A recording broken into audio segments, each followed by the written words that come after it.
Bonjour à toutes et bonjour à tous. Quand on regarde son compte Instagram, on se dit que c'est pas possible d'être aussi cool, que tout soit aussi simple et que la vie ressemble à une longue journée d'été à Byron Bay.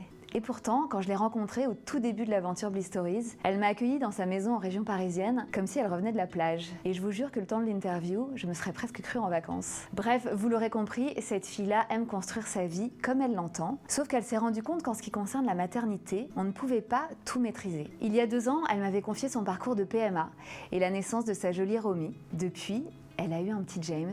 Alors c'était l'occasion idéale pour se retrouver, non? Voici Marion.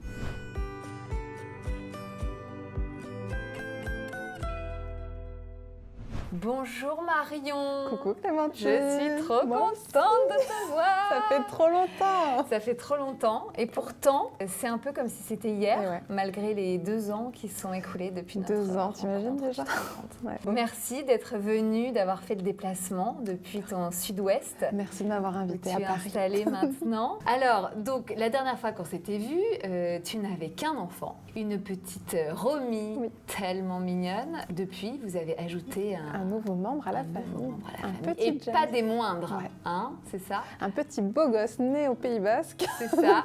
Bon, est-ce que tu peux déjà nous résumer un petit peu ta première grossesse? Ouais. Du coup, j'ai eu un désir de maternité très tôt. Je me suis mariée jeune, à 24 ans. On a essayé de faire un bébé directement après. Ça n'a pas marché, ça a été long, ça a été douloureux et au bout d'1 an, on s'est laissé convaincre qu'il fallait peut-être aller consulter. Donc au bout d'1 an, on est allé consulter un médecin spécialiste d'ailleurs à la maternité de Saint-Cloud. Et là, ça a été la révélation, en fait, oui, il s'est avéré que on pouvait avoir des enfants, naturellement, mais ça allait prendre du temps.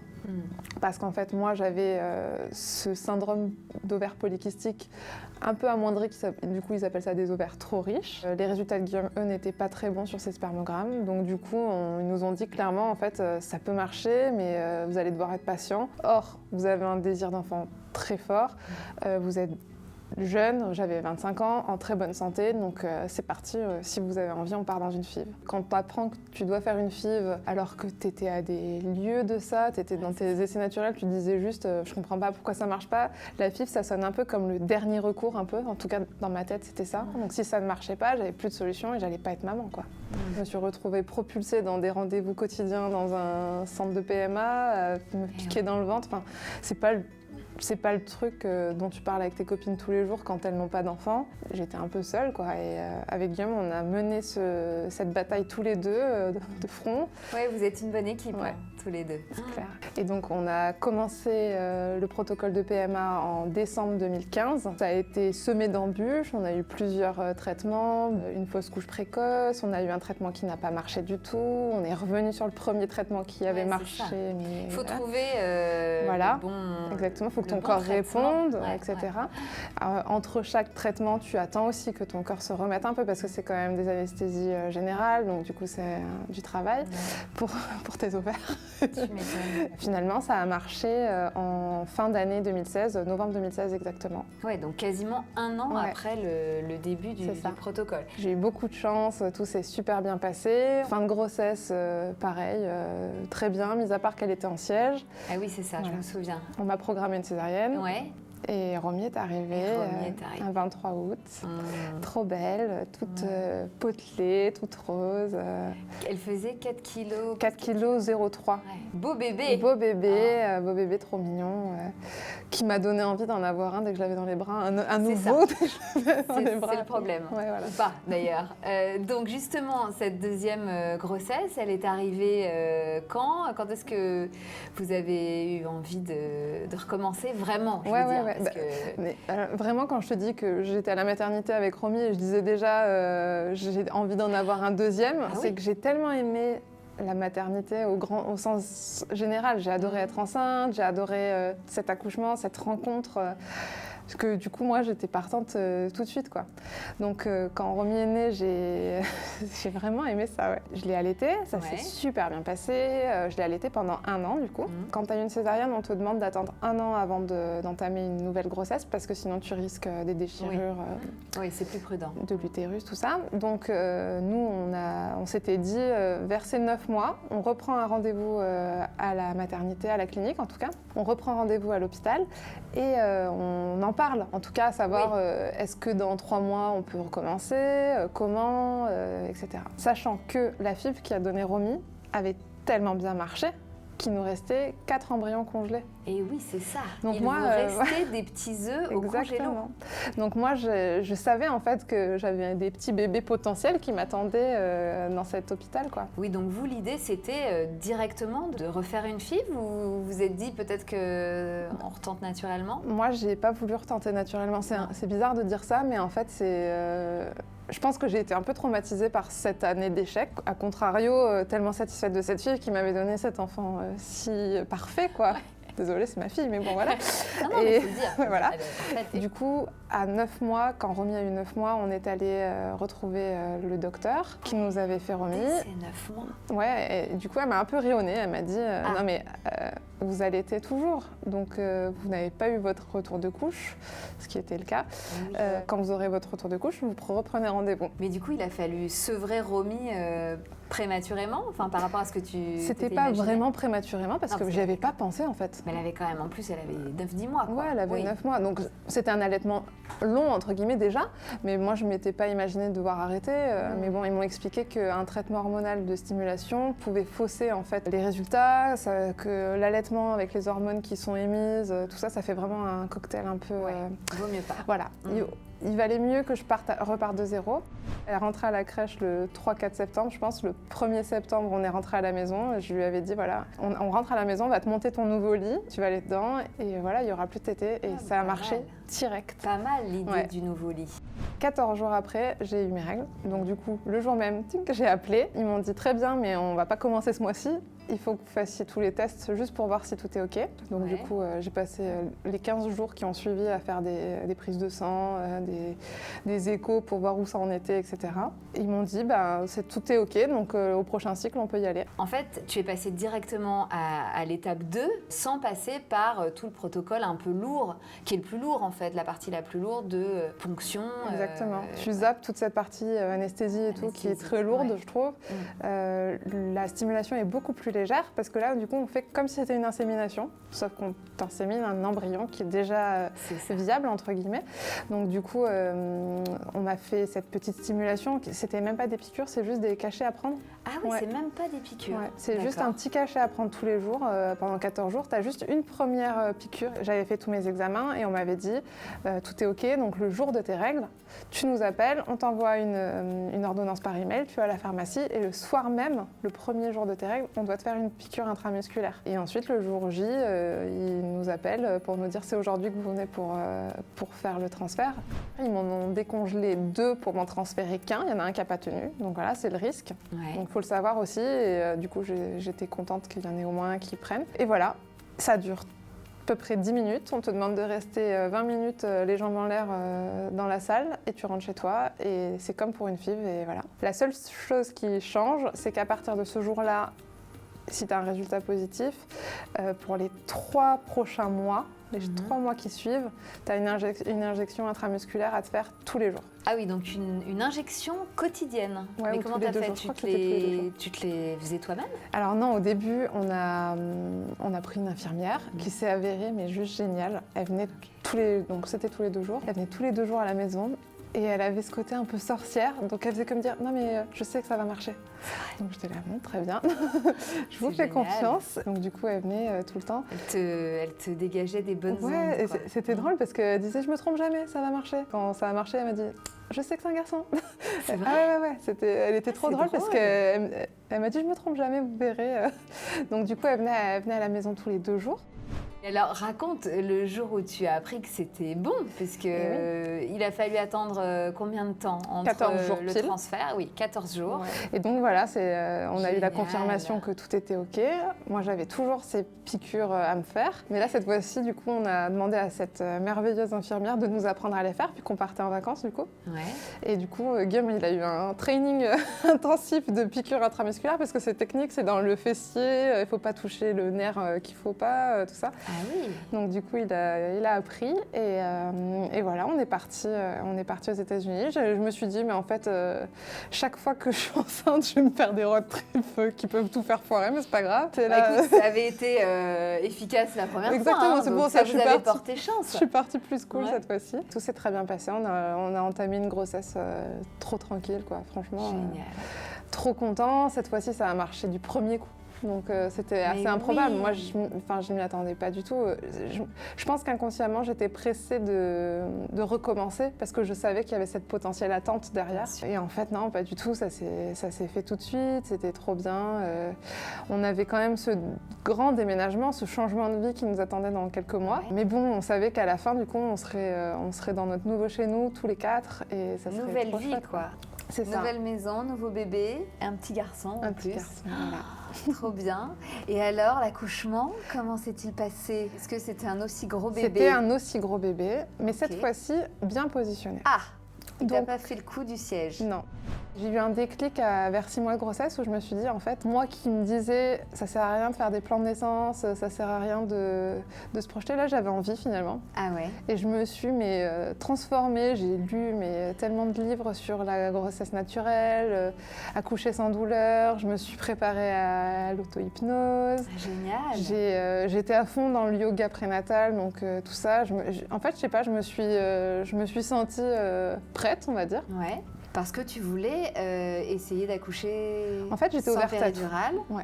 et par voie basse. Ouais. J'étais ouverte à tout. Je savais que cette fois-ci, j'avais le choix, en fait. Je l'avais pas vraiment eu la première Bah oui. fois. Parce que qu'elle très était en tôt, siège, ouais, ouais. à 6 mois, elle était déjà en siège, en fait. Donc, du coup, on m'avait déjà préparé. Là, cette fois-ci, il était gros, mais il était tête en bas. Mais en fait, on me disait, on voyait le calendrier qui avançait. Et en fait, on me disait, plus tu t'approches du terme, on pourra pas aller trop au-delà, en fait, parce qu'on peut pas risquer cette déchirure. On a poussé jusqu'à 41 semaines et un jour. Ok. Où on avait commencé à me préparer. On m'avait dit, tu verras, si tu arrives au terme, on va devoir faire un déclenchement. On ne peut pas te faire un déclenchement chimique, on va devoir te faire un déclenchement mécanique. On pourra essayer de te percer la poche des os, on pourra essayer de te faire un décollement des membranes, mais on est obligé de faire des choses naturelles. Mhm. Et si on en arrive à ce point-là, c'est que tu ne pourras plus avoir ton accouchement naturel parce que tu vas devoir avoir un vrai suivi médical. Donc, Oui, parce que déclenchement égale péridurale. un déclenchement sur un utérus cicatriciel, déjà, Voilà. c'est obligatoire, quoi. Voilà. Quand tu dépasses le terme, il faut aller tous les jours Ouais. faire des échos pour voir si tout va bien. Et donc on y est allé le 8 au matin, le 8 août. Elle m'a auscultée, elle m'a dit tout va bien, le bébé va bien, vous êtes en pleine forme. Je pense que vous pouvez continuer comme ça. C'est juste que voilà, on sait que vous n'avez pas le droit de dépasser trop le terme non plus. Ah ouais. Sinon c'est déclenchement. Donc elle me dit est-ce que vous voulez rester? Et je vous fais un déclenchement par ballonnet. Je savais pas trop ce que c'était, elle m'avait un peu expliqué avant. Alors, Et donc le ballonnet, en alors, quoi ça consiste? c'est un ballonnet qu'on remplit d'eau. Mhm. Donc de sérum Phi, je pense. On te le place. Ah non, alors si j'ai bien compris, on t'en place un derrière le col et un au fond du vagin. Les deux sont gonflés d'eau, Ouais. frottent ensemble et font que tu as ta dilatation qui s'entame. Ça dure en général entre 4 et 12 heures. Et à la fin, normalement, Et tu es oui. dilaté, le travail commence. Exactement. Donc Normalement. voilà. Donc on n'est pas rentré. J'avais mon sac dans la voiture, Ouais. heureusement. Donc le ballonnet a fonctionné. Alors, du coup, ils m'ont mis dans la chambre et ils m'ont dit, bon, ben, on repassera demain matin à 7h. Il était, je sais pas, moi, midi, tu vois. Ouais. Donc, bon, je me suis dit, on va attendre. Et elle me dit, bah, attendez, on va regarder. Et elle regarde et elle me dit, mais si, vous êtes à 4, c'est super. Bon, bah, c'est parti, on part en salle d'accouchement. Mais non. Mais moi, j'ai rien compris. Hein. J'étais, ah bon, bah, j'ai pas mal, quoi. J'ai rien du tout. Elle me dit, ah, si, c'est super, il est là, j'ai sorti le ballonnet, c'est bon, on peut aller accoucher. Génial. Guillaume venait d'ouvrir les yeux, je pense que je l'ai jamais vu se lever si vite. En 3 secondes 30, il était debout, habillé on y va, on va chercher le bébé. Trop bien. Donc c'était trop bien. On est allé en salle d'accouchement. Donc là, ils m'ont dit, bon voilà, on surveille, on a un monito, le travail va se faire tout doucement, on est là, on vient vous voir, on vous check toutes les demi-heures à peu près et tout. Là, j'ai des gynécos qui commencent à passer, à me dire, bon, on vous prévient, si ça avance pas à tel rythme, dans tant d'heures, on va devoir passer en salle de césarienne. Voilà, ils me préparaient un peu. Le travail a avancé, mais le bébé descendait pas trop, donc ils décident de me percer la poche des os. Ouais. Ok, donc il arrive, il me dit bon ça va pas être très agréable mais on va vous le faire. En revanche on va vous poser la péridurale ensuite parce que les contractions là vont devenir plus douloureuses. Moi franchement j'avais pas mal du tout quoi. Donc j'étais là bon bah allons-y, franchement de toute façon maintenant je vous laisse faire parce que je sais pas où j'en suis. Au bout d'un moment ils sont venus me voir et ils m'ont dit écoutez, en fait vous allez très bien, votre bébé va très bien. Il n'y a aucun signe de détresse de votre part ou du côté de votre bébé. En revanche, il y a un vrai problème, c'est que le travail n'avance pas et on commence à voir un hématome sur la tête du bébé parce qu'en fait, il descend un peu mais sa tête passe pas. Ah. Donc du coup, il descend pas assez pour passer à travers et en même temps, il va se faire mal, il va bien, le rythme cardiaque est bon. Donc on vous emmène en salle de césarienne. Mais c'était long. Voilà, je me souviens. Peut-être parce qu'il était plus haut aussi, non? Non, c'est juste qu'il faut bien recouper, quoi. C'était pour la découpe, ouais. Peut-être que la première fois, on s'attendait à rien aussi, donc du coup, on avait trouvé ça très rapide. Ouais. Mais j'avais Guillaume à côté de moi qui me disait, mais c'est normal, c'est long. C'est long. Et donc, du coup, non, au bout d'un moment, ils m'ont dit, non, tout va bien, il n'y a pas de souci. Et du coup, ils m'ont sorti James, qui a pleuré, qui était trop beau, qui était tout chevelu. Il avait plein de cheveux noirs magnifiques. Ils me l'ont mis sur moi. Il y a ce moment qui est toujours désagréable, c'est le moment de partir en salle de réveil quand tu as une césarienne. Donc Guillaume est parti avec le petit faire les soins, ils m'ont recousu, ça a duré longtemps aussi j'ai trouvé, et après ils m'ont emmené en salle de réveil. Et quelques minutes après, quand j'ai commencé à retrouver un peu mes sensations, j'ai la sage-femme qui vient et qui me dit je vais demander un truc, faites comme si j'étais pas là, j'arrive. Et elle est allée voir les infirmiers qui étaient en salle de réveil et qui leur a dit écoutez, elle voulait un accouchement naturel, elle n'a pas eu, il n'y a personne, donc vous la laissez voir son bébé là. Et du coup, elle est revenue. Il y a Guillaume qui m'attendait derrière la porte et il est arrivé avec James et ils sont restés avec moi pendant 1 heure. C'était trop bien. Génial. Donc finalement, t'as pas été trop longtemps toute seule. J'étais avec eux en fait. C'était trop chouette. Et franchement, elle m'a fait un trop beau cadeau quoi. C'était. J'ai accouché le 23 août. Elle était concernée, hein, cette sage-femme. Hein. Et comme j'avais quand même envie de vite rentrer à la maison, retrouver ma grande maintenant, ils m'ont laissé sortir au bout de 3 jours, ce qui est court. Ah oui, c'est court, pour une césarienne.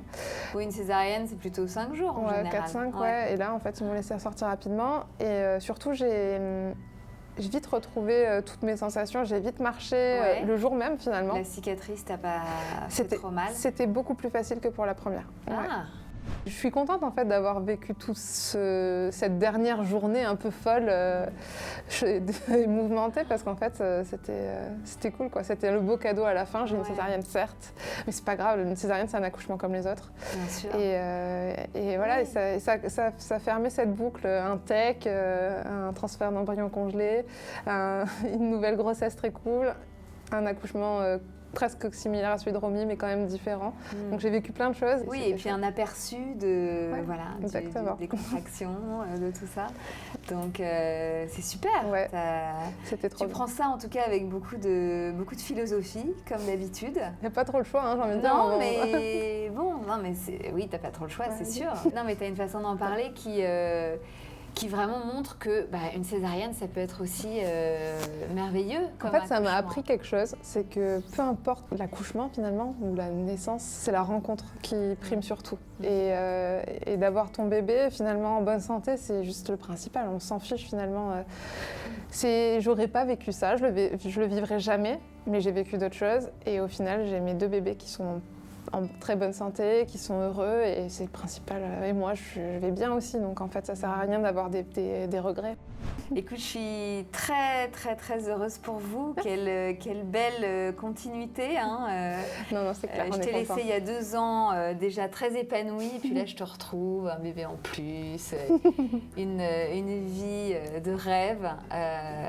Mais voilà, c'est toi qui provoque ta chance aussi, hein, et tu fais tout pour. C'est trop bien. Donc, merci encore d'être venue me voir. Je suis très, très, très heureuse que tu sois venue passer une tête par ici. À bientôt. Je te souhaite encore Le meilleur, hein, plein de bébés. Ouais, moi j'aimerais trop, si je vrai m'écoute. Ah ouais.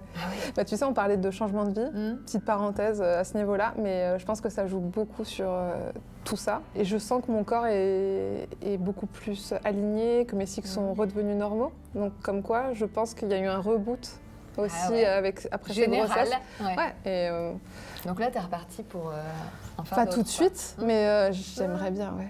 Bon, tu reviendras, hein, me raconter. Promis. On verra que c'est pas tout de suite, mais promis. Ah, je t'attends, hein, moi, tu vois, 2 ans c'est après, ouvert, il n'y a pas de problème, tu repasses quand tu veux. Merci beaucoup, Merci Marion. à toi. À bientôt. Merci, on se retrouve très vite. N'hésitez pas à partager vos expériences en commentaire. N'hésitez pas non plus à vous abonner à la chaîne Bliss et on se retrouve très vite. Ciao.